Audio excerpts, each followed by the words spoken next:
So there is a cultural issue within the Secret Service, and this is why I'm calling on two things. Number one is the president, the commander-in-chief, should appoint some type of a crisis management team to go in and turn the Secret Service upside down right now. We don't need to wait for months to see what type of answers we get. And next, we need some type of an independent, non-political commission to investigate this, to turn over every stone.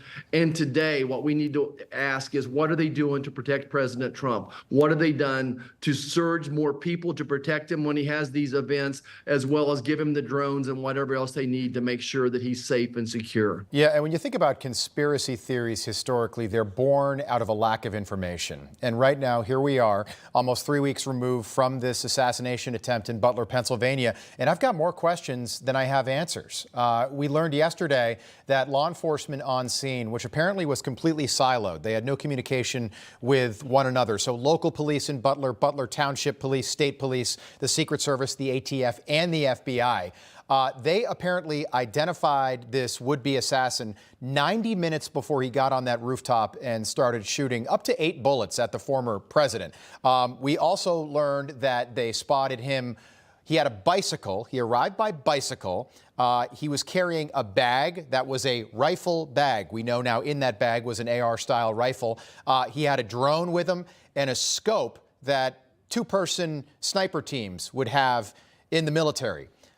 My question, and it's just a basic one, and these things are delayed all the time. You go to an event and there's a 10-minute delay. The audience doesn't care. They don't care if Trump comes out at 5:30 or 5:50, as long as he comes out. Why would the Secret Service let Trump take the stage if they knew there was somebody that didn't look right 130 yards away? I honestly don't get that, and nobody's given me a decent answer at this point. Yeah. Well, Rob, I think that's exactly the question we should be asking the Secret Service today. But as far as I know, this is the incompetence that I'm talking about. This is the systemic failure that occurred. Whenever you have some type of a mass failure like this, communication failures is always in the center of it. I think that's what we're going to find. Is there something more than that?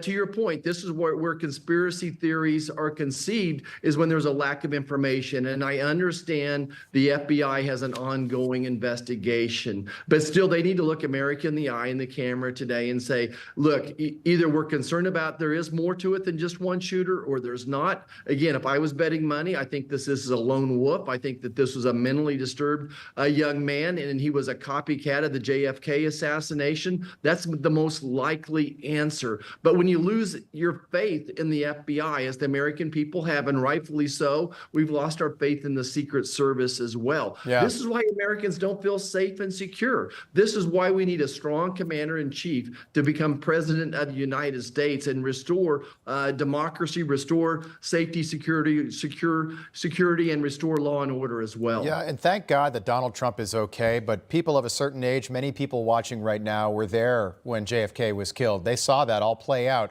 in November 1963. Don't forget, Lee Harvey Oswald said on camera that he was a patsy. And then a day later, he was killed by nightclub owner Jack Ruby. So we never got a trial. Okay, we never got to hear the details about what took place that day.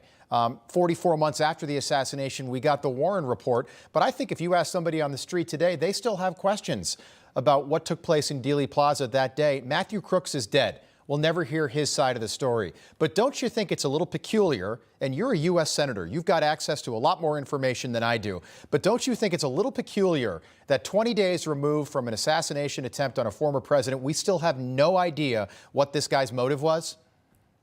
Yeah, Rob, you're exactly right. And I think those are the questions that all of us want to know that we do. This is why the FBI needs to be more forthcoming in their investigation. The Secret Service is starting to take ownership of it. But we don't have to wait 44 months to realize that the Secret Service has a huge cultural problem. There needs to be an intervention team to come in there and take it over and make sure President Trump is safe and secure. I'm fearful for more copycat assassination attempts like we just saw. That's what I'm worried about. We need to make sure that President Trump has the safety that he needs around him, all the security. It's going to take us weeks and months to get more answers. But meanwhile, we need to make sure the president is safe. Yeah, and we